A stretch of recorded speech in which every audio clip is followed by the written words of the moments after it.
Team Authentic all over the world! Tanggal umay muna tayo sa mga travels. Nandito tayo ngayon sa Quiapo. And in this episode, magpo-food trip tayo! Kung hindi pa po kayo nakasubscribe, please do subscribe. Kung magbubuk po kay Bayaklok, ito po yung ating promo code. At kung Agoda at KKday naman, nasa ibaba po lahat ng ating mga affiliate links. Ano pang gagawin?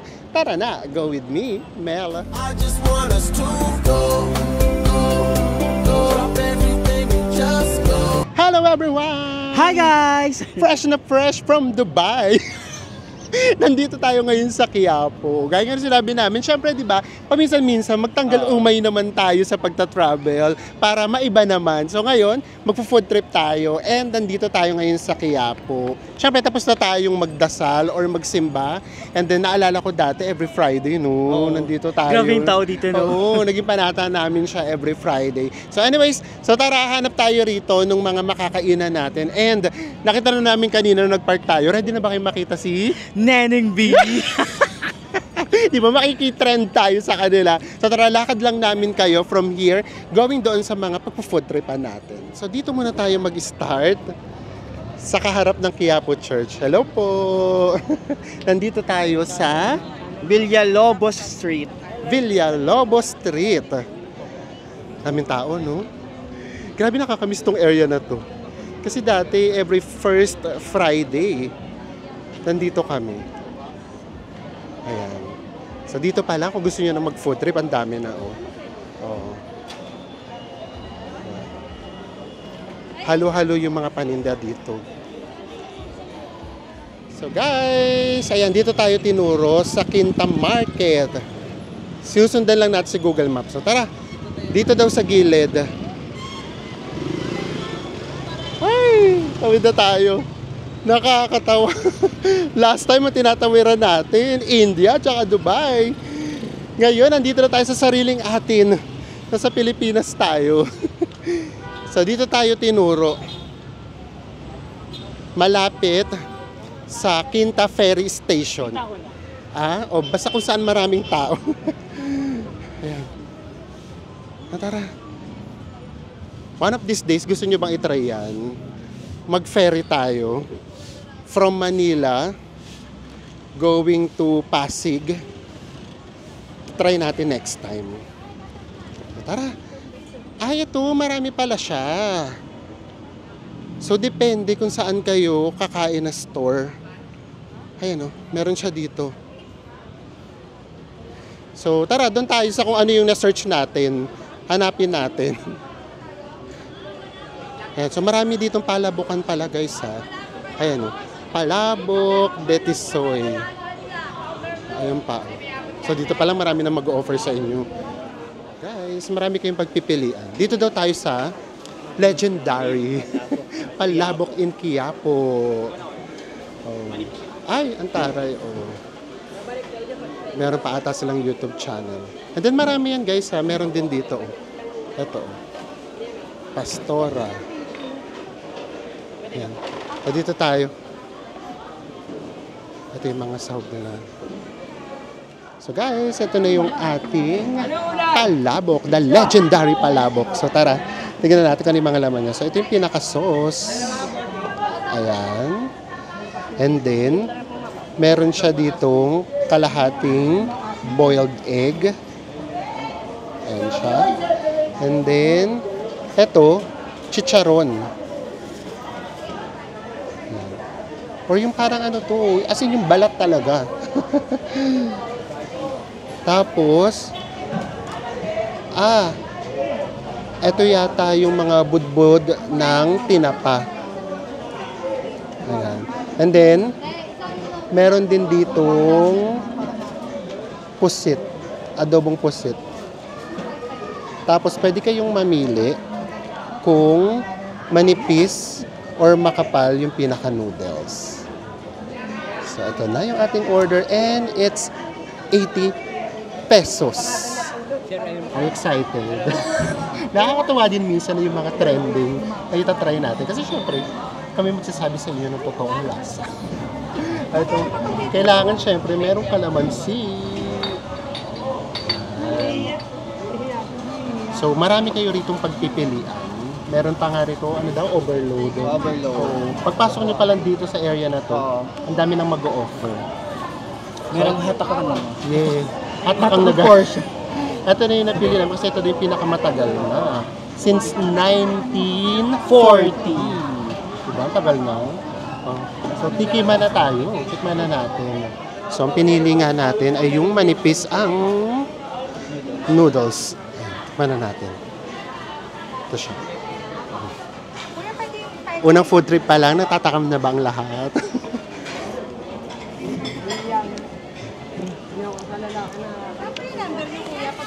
In fairness, no?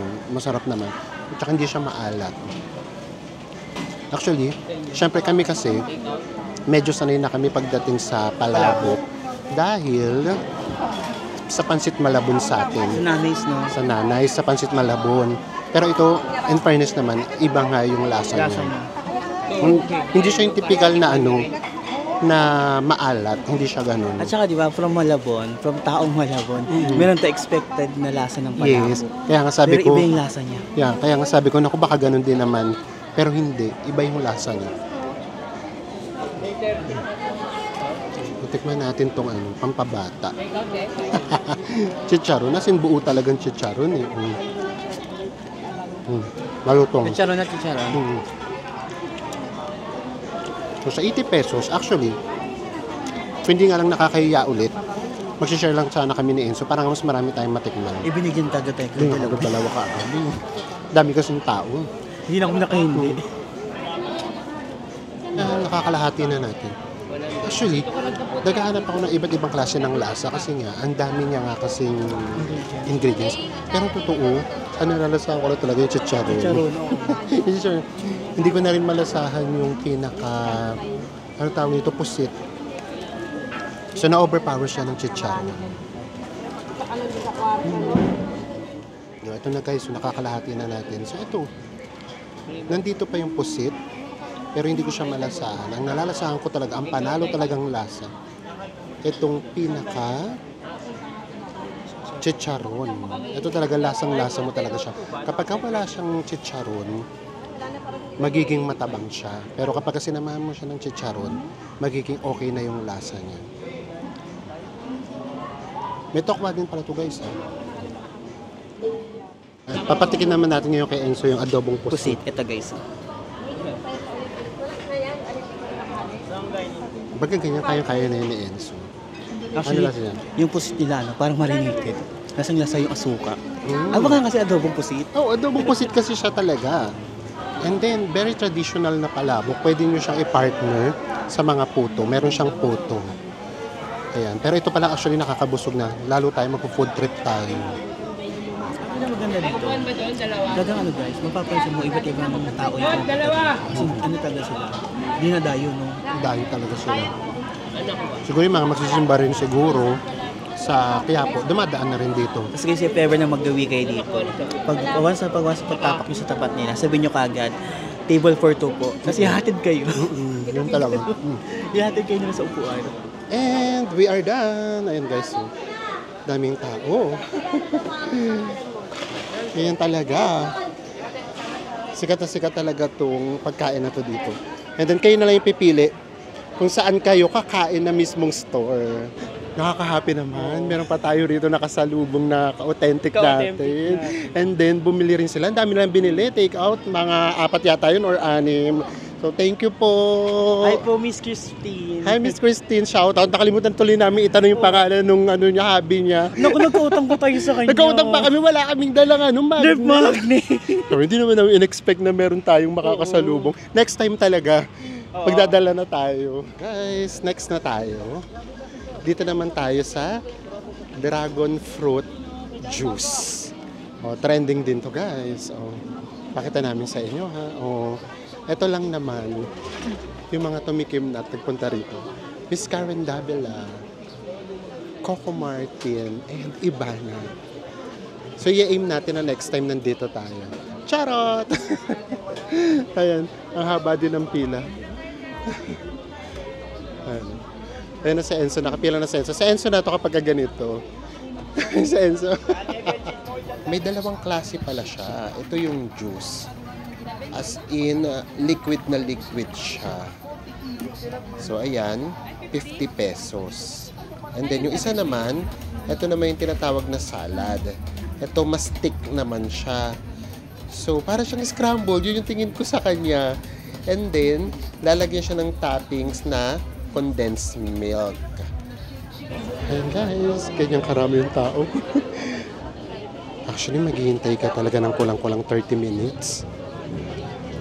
Ayan, ito na sa Enzo. Tingnan natin kung worth it yung 30 minutes na paghihintay natin.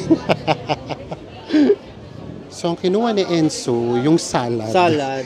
Yan, yung salad, para siyang scrambled. Alam mo, pati yung kulay. Ganun yung Actually, kulay nga niya. siya scrambled, pati yung kulay yan, Si Enzo titikim. Ano? Sarap. Salad na salad. O, kaya mo na yan. Kung ako tatanungin, kaya mo to. Ay, sige, carry mo na yan. Oh, grabe guys. Ang daming tao. Pahirap ng order. Kasi nga, trending. Gusto kakagulo sa pila. Pinapagalitan kami ni Kuya. Oo, kasi kung saan sana sumusulpot yung pila. May sumisingit kasi. And then guys, syempre, tip lang din para from time to time talaga may mga nalabit talaga sa inyo para humingi. Yun lang din talaga. Para lang prepared din ka. Ganun siguro talaga dito sa Quiapo. Quiapo, Divisoria, ganun. Ganun talaga. Pero sarap. 10 out of 10. 10 out of 10 daw. 10 out of 10 na tayo na eggs. Sarap niya. So, ayan. Trending din to. Check na din natin siya. Kaya pala bumili dito si Ivan Alawi. Sabi ko nga next time picture na natin nasa taas. Manifesti. Isa pang pinapatrend dito. Ito naman yung mango with bagoong na nasa cup. So para daw sa Thailand, which is true naman, di ba ganyan kasi yung sa Thailand. So hindi na natin yung titikman. Kasi kaya lang naman siya naging kakaiba. Dahil sa pinaka-packaging lang naman. So skip na natin yan. Tara, ito na uli yung Quiapo Church. And then papunta naman na tayo. Hello po, sa side naman ng Carriedo. It's 5:20. Mas marami na yung tao ngayon. Sinadya natin hindi pumunta nga ng Friday para hindi masyadong marami yung tao. Pero, ayan, marami pa rin yung tao. Tara. Dito na tayo sa pinakagilid na ng simbahan. So, tingnan natin yung mga ganap dito. So, syempre, meron ditong bilihan ng mga Santo Niño and then mga Nazareno. So, ang dami na rin ditong bilihan ng kung anik-anik. Tara. Ay, may pahula. May pahula. Parang gusto ko magpahula. Ito, magtatanong nga tayo kung magkano. Tarot reading. Senso pagtanungin natin. 200 pesos daw yung pahula. Ay, ako gusto yung magpahula. 200 pesos. Diba? Tara na, dito na palabas na tayo. Papunta na tayo ng Carriedo side. So, ang gusto kasi na namin ngayon, yung mga street food. Yung mga tusok-tusok. Yun naman, yung next natin. Ayan o, meron ditong pusit. Gusto mo tumikim ditong pusit? Kahit isa lang? Tikim ka na. 15 lang. Tikim ka na ng isa. Pusit naman, pusit. Next, si Kuya napipilahan dito next, ha? After kinanindi. Ayan, pusit naman. So, sausaw na tayo. Ang number 1 rule, guys, ha, isang beses lang pwedeng magsawsaw. Yan ang number 1 rule. So ito, doon na natin yung Kaya ito, doon yun na. Ito si Enzo. Siya ulit yan. Episode 2 ni Enzo kapag mga ganyan. Tikman natin. Titikman niya na.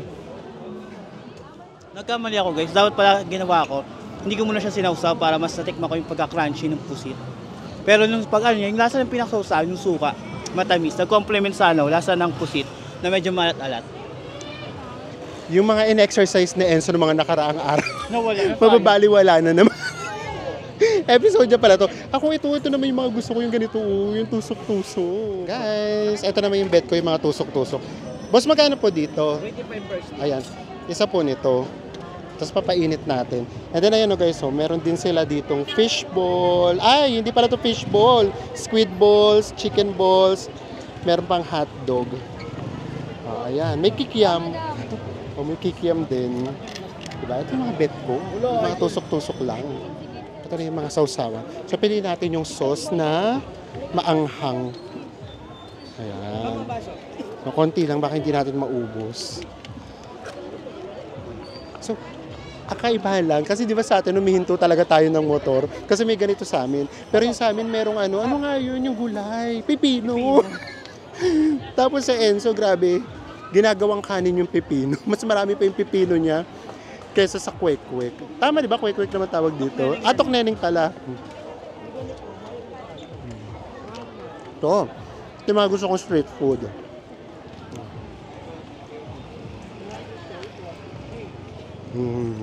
Pagdating talaga sa street food, tayo mga Filipino hindi magpapahuli. Or baka siguro nga sanay na yung panlasa natin ha. Pero sa medyo marami-rami na nating napuntahan, isay talaga yung mga Pinoy na street food sa masasarap. Bukod sa food trip, pwede rin kayo rito mamili ng mga damit. Mura-mura din dito. Ay, ang ganda naman ito. Ganda nito, oh. Tanong mo kung magkano. Magkano po dito? 250. Okay. 250. Ayan. Ayan, maganda siya, oh. Tara, lakad pa tayo. May mga Lucky Charm. Oh. Ha? So, ganito ang vibe dito sa Quiapo. Buhay na buhay. Guys, so, may overload din dito, oh. Oh. Diba? Kaya lang mas sumikat talaga si Neneng B. Alam niyo naman kung ano yung nag-trend, yun talaga yung mas pipilahan. Ayan. So dito, may mga paninda rito. Ito, 50-50 lang. Ito, mga 50 lang. Mga shorts. Mga t-shirts din, oh. 50 lang. So, hindi lang sa Divisoria mura. Kahit dito sa area na to, mura din. Guys, next na tayo. Baga, 3 for 20 pesos. Ito din, kumakain din ako nito. 3 siya. Tapos, 20 pesos na. And then, sausaw lang natin. Tapos, kakainin natin siyang ganito.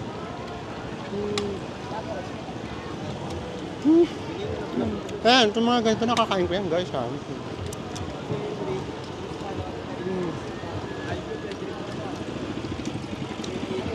Sarap ng sausawan. Matamis na maanghang. Hindi mo malalasahang malansa. Ang pinakabata. White gulaman, pampatibay daw ng relasyon. Isa lang po. Oh, pampatibay ng relasyon.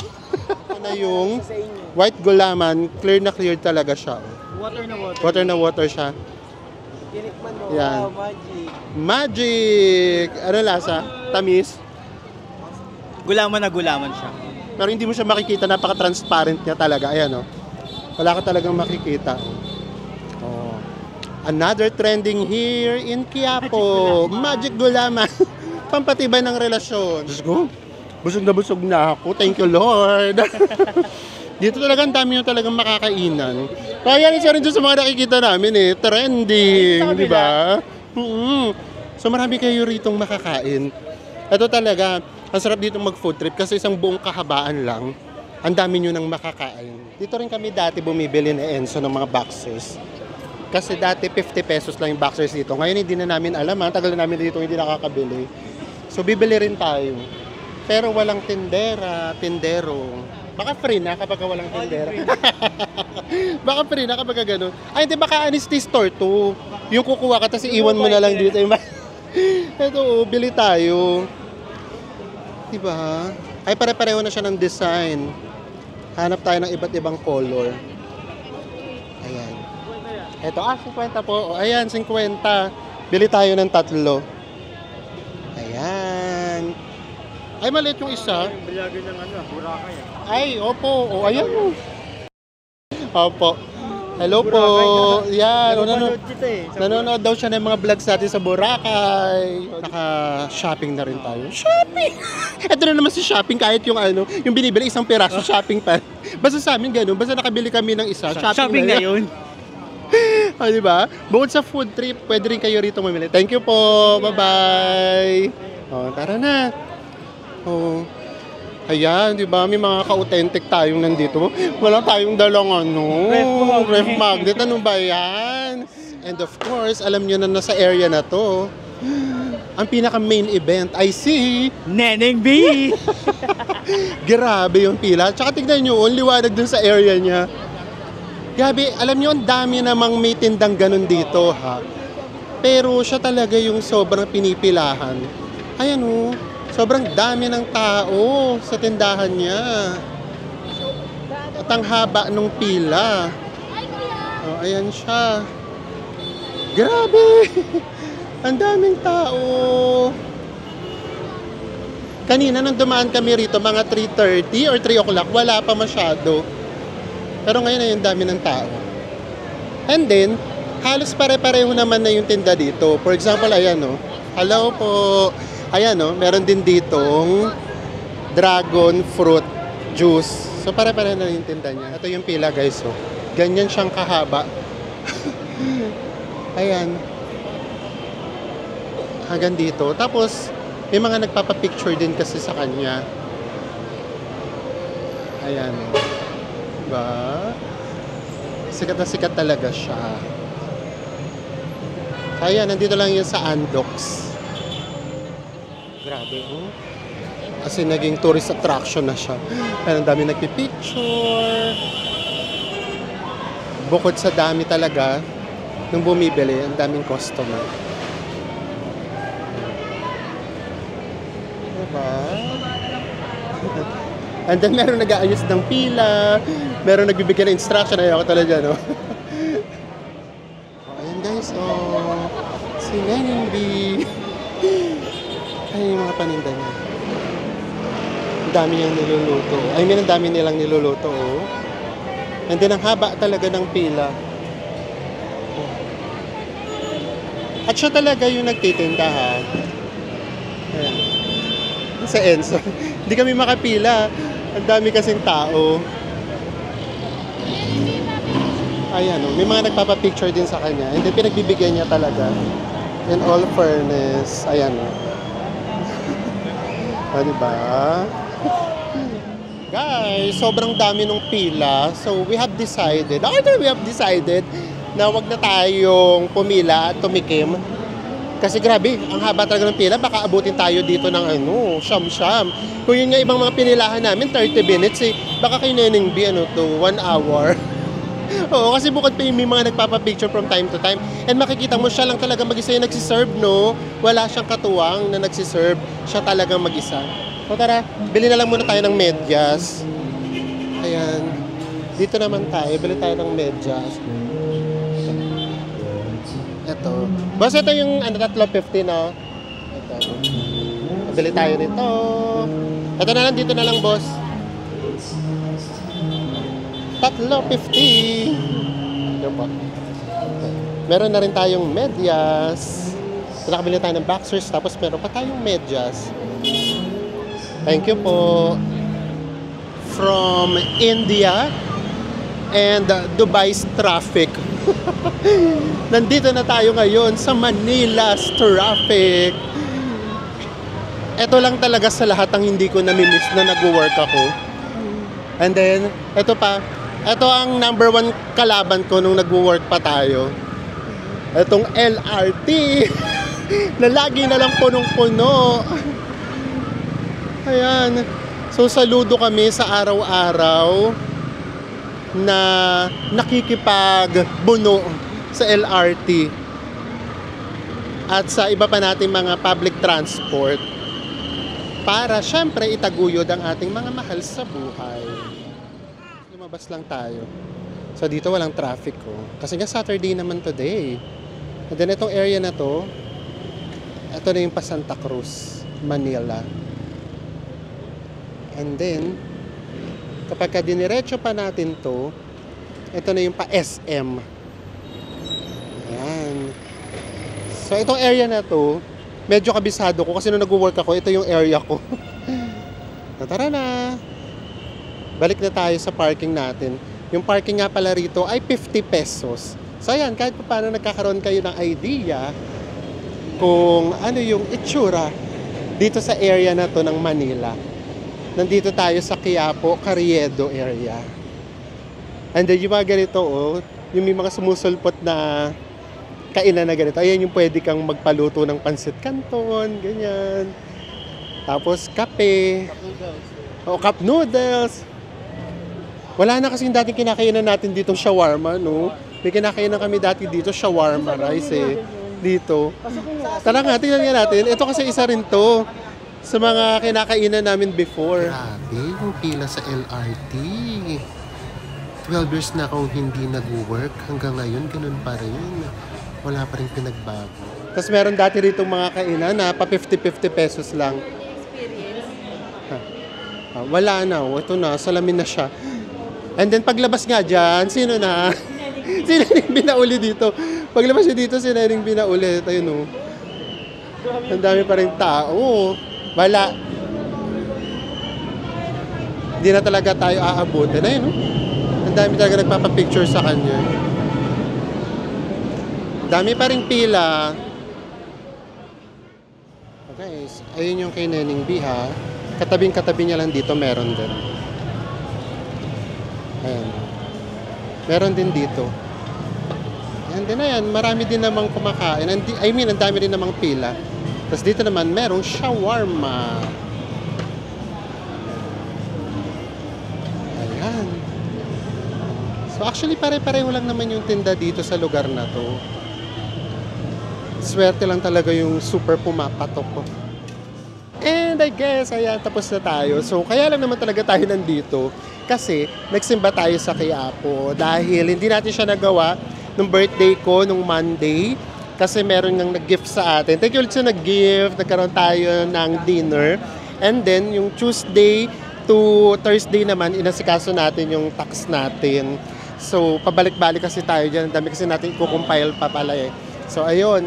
And then, nung Friday naman, hindi talaga namin siya ginawa kasi nga baka masyadong maraming tao. So, ngayon, perfect na perfect lang yung time. Since nandito na rin lang naman tayo. So, ginawa na natin itong food trip dito sa Quiapo. Yes, at nakita nyo na si Ma. Anong ulam? Ayan, nakita nyo na si Nening B, ha?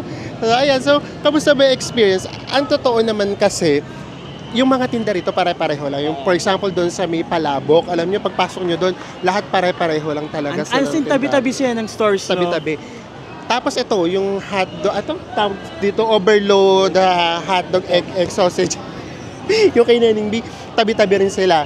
And then yung magic water, tabi-tabi rin. Yung baga, tabi-tabi rin. Pati na rin yung dragon fruit juice. Dragon fruit juice, tabi-tabi rin. So kumbaga, ito talaga, swertihan talaga kung sino yung mas tatauhin. Nagkataon lang yung iba talaga, naging trending sila. So, kaya, yun, sila yung tinatao. At saka sila yung mas hinahanap ng tao, no? Yes, iba talaga nagagawa na ngayon ng social media, no? Kahit pare-pareho lang sila ng tinda, ang hinahanap talaga ng mga tao, si Nening B.